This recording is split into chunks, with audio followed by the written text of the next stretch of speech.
This is what the other hunters have been waiting for. Now the sardines are within range of the gannets.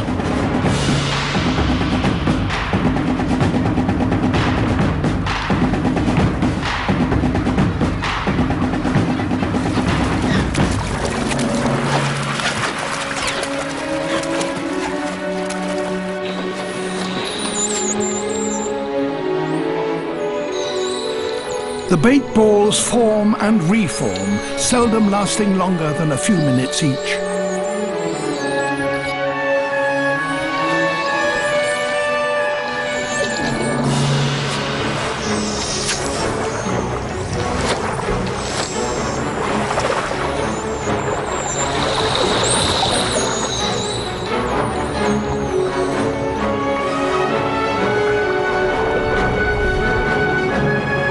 The sharks pile in, taking advantage of the dolphins' hard work.